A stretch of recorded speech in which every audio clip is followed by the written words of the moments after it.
తెచించి జ్ఞానకాంతులిచ్చి జ్ఞానకాంతులిచ్చి ఛాత్రులను పోషించు శ్రీ గురప్ప మాట సిరుల మూట. నా గురించి నేనే చదువులమ్మ అనే గుడిలో సద్గురువే పూజ అర్చకుడు. భగవంతుడికి భక్తుడికి మధ్యలో ఉన్నటువంటి ఆ తెర ఉంటుంది కదా, చూపించేవాడు పూజ.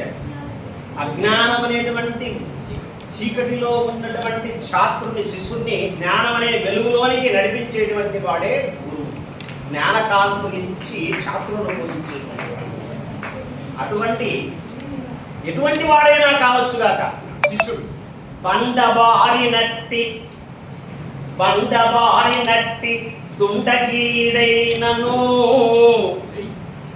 మారగలడు గురుని మాట వలన. బండబారినట్టి దుండగీడైనను మారగలడు గురుని మాట వలన. గురువే దైవమనడి గురువే దైవమనడి గురియున్న చాలులే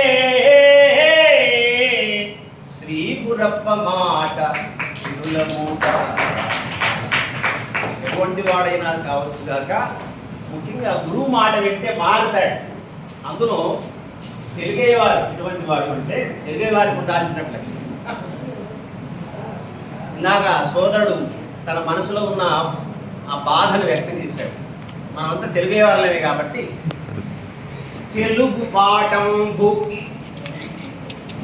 పాఠంబు సొంపుగా తెలుపువాడు పద్యభావంబును ఇంపుగా పాడువాడు. నీతి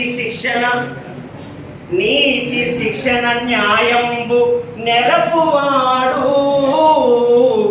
తెలుగు అధ్యాపకుడే తేట తెల్లముగను.